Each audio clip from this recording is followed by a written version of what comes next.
ప్రియా ఒక నిమిషం. ఇప్పుడు చెప్పమ్మా, నిన్ను కాపాడింది అతనేనా? కాదంకుల్. కాదా? బాగా గుర్తు చేసుకో. మర్చిపోతే కదంకుల్ గుర్తు చేసుకోవడానికి. ఆ మొహం నేనెప్పటికీ మర్చిపోలేను. ఆ ఫోటోలో ఉన్నది ఆయన కాదు. అలాగా, సరే పద.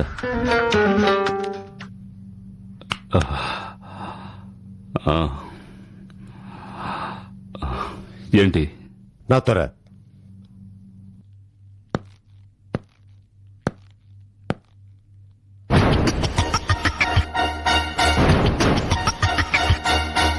ఇతనేనా?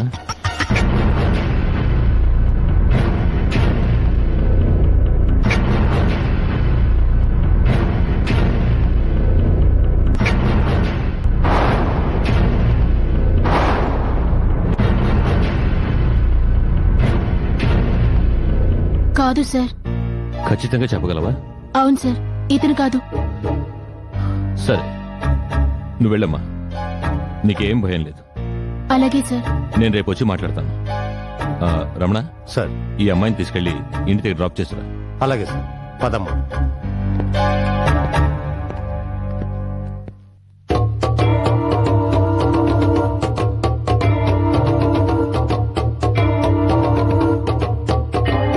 రంగస్వామిని ఎవరో కిడ్నాప్ చేశారు.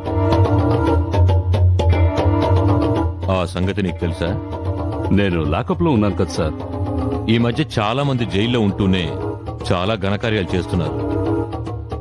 లాకప్ లో ఉండి చేయించడం పెద్ద కష్టమేం కాదు. సార్, ఎండీని మర్డర్ చేశారు. సార్, ముందు పూజ, ఆ తర్వాత రంగస్వామి. ఐ థింక్ ఆ హంతకుడి నెక్స్ట్ టార్గెట్ నువ్వే. సార్, మీరే నన్ను కాపాడాలి సార్. నిన్ను కాపాడాలంటే నీకు తెలిసిందంతా నాకు చెప్పాలి. నాకు తెలిసిందంతా మీకు చెప్పాను సార్. ఎందుకంటే నాకేం తెలియదు సార్. సరే, రవీంద్ర ఎలాంటి వాడు? రవీంద్ర ఒక ఆఫీసులో పనిచేసే ఆయన గురించి నాకేం తెలియదు సార్. ఎండీ చేసే వెధవ పనులన్నీ రవీంద్రకి తెలుసా? ఆ విషయం నాకేం తెలియదు సార్. ఎండీతో ఎప్పుడైనా రవీంద్ర గొడవ పడేవాడా?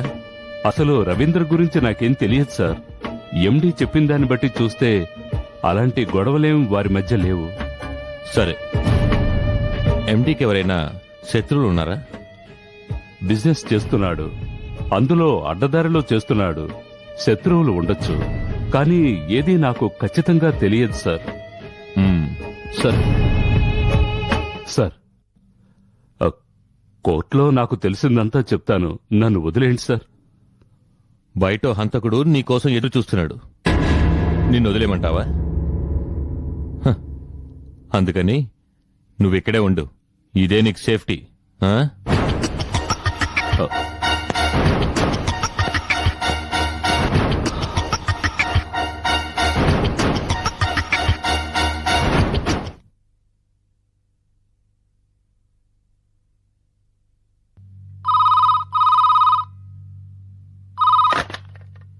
హలో సుధా, నేను అమర్ని మాట్లాడుతున్నాను. 2 రోజులుగా ఎక్కడికి వెళ్ళావు? ఎన్నిసార్లు ఫోన్ చేసినా నీ ఫోన్ దొరకలేదు. ఊరెళ్ళాను సుధా. ఫోన్ ఆఫ్ చేసి ఇంట్లో పెట్టేసి మర్చిపోయి వెళ్ళిపోయాను. ఈ మధ్య నువ్వన్నీ మర్చిపోతున్నావు. ఇలాగైతే ఏదో ఒక రోజున నువ్వు నన్ను కూడా మర్చిపోతావు. అలా అనక సుధా. నిన్ను మర్చిపోవడం అంటే నన్ను నేను మర్చిపోయినట్టే. అంత ప్రేమన్న వాడివి ఒక్క ఫోన్ చేయొచ్చుగా. ఏమిటి సుధా, నువ్వేగా మీ ఇంటికి ఎంతో అర్జెంట్ అయితే తప్ప ఫోన్ చేయొద్దని చెప్పావు. 2 రోజులు ఊర్లో లేనుగా, విషయాలు తెలుసుకుందామని ఫోన్ చేశాను. సరే, ఏంటి విషయాలు? నీకు తెలుసా, అవినాష్ వచ్చి నన్ను కత్తితో చంపబోయాడు. ఏమిటి ఏమిటి సుధా నువ్వు అనేది? అవును, వాడి నుంచి ఎలాగైనా తప్పించుకొని బయటికి పరిగెత్తాలని తలుపు తెరిస్తే ఎదురుగా మా ఆయన. ఏం చెయ్యాలో తెలియక బొద్దింకని చూసి భయపడ్డట్టు నటించాను. ఆయన కూడా నమ్మేశారు. సరే, ఆ అరుణ్ గడికి మళ్ళీ నన్ను తగిలించమంటావా? అక్కర్లేదు, అరుణ్ అవినాష్ కాదు. సరే, అంత ఖచ్చితంగా ఎలా చెప్తున్నావు? అరుణ్ రాత్రి మా ఇంట్లో నాకు తోడుగా ఉన్నాడు. అతనికి మా ఇంట్లో ఏది ఎక్కడుందో కూడా తెలీదు. అతనిలో ఎటువంటి రియాక్షన్స్ లేవు. నన్ను తన ఆఫీసర్ భారీగానే చూశాడు. అంటే ఆ అరుణ్ అవినాష్ కదా? అవును, అలాగే అనిపిస్తోంది. అంటే మీ ఆయన ఇప్పుడు ఊర్లో లేరన్నమాట. లేరు. అయితే నేను ఇప్పుడే మీ ఇంటికి వస్తున్నాను. ఓకే? ఏ అమర్, హలో.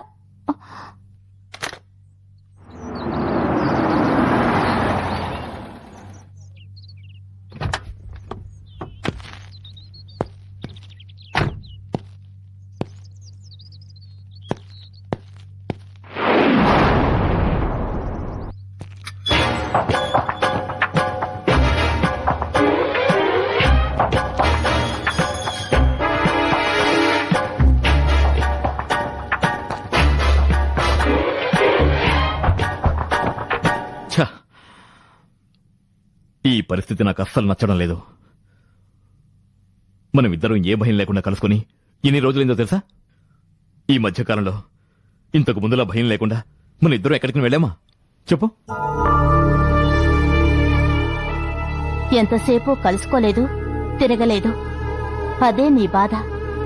కానీ ఒక్కసారన్నా నేను పడుతున్న కష్టం గురించి, నేను ఎదుర్కొంటున్న పరిస్థితుల గురించి అస్సలు నువ్వు ఆలోచించవా?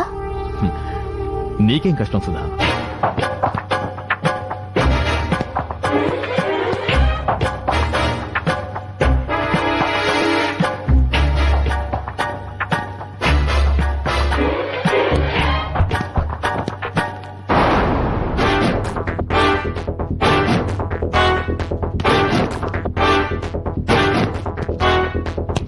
నువ్వెన్నైనా చెప్పు సుధా, ఇంకా నాకు ఇలా బతకడం నచ్చడం లేదు. మనం పెళ్లి చేసుకోవాల్సిన వాళ్ళం కదా. ఏమిటి సుధా, ఏంటి అలా చూస్తున్నావు? అవును సుధా, నిన్ను వదిలి నేను ఉండలేకపోతున్నాను. జరిగేదంతా చూస్తుంటే మనదేదో అక్రమ సంబంధాలను, నేను నీ దొంగ ప్రియులను అనిపిస్తోంది. ఈ పరిస్థితికి నా మీద నాకే అసహ్యం వేస్తోంది తెలుసా?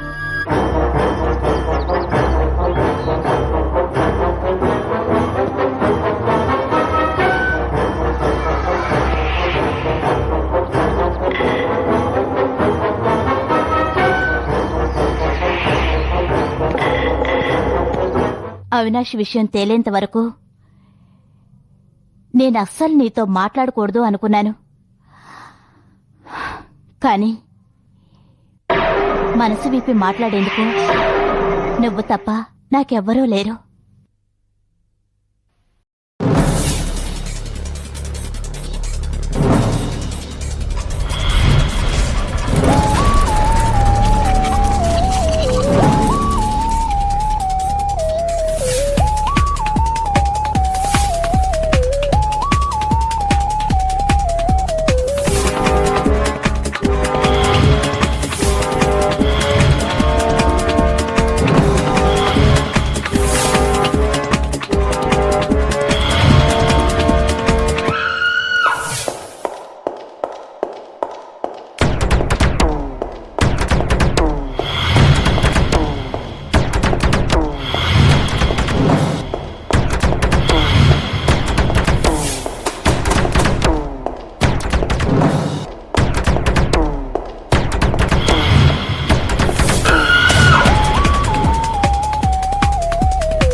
If you enjoyed this video, kindly like, share, comment, and for further our interesting videos, subscribe our channel below.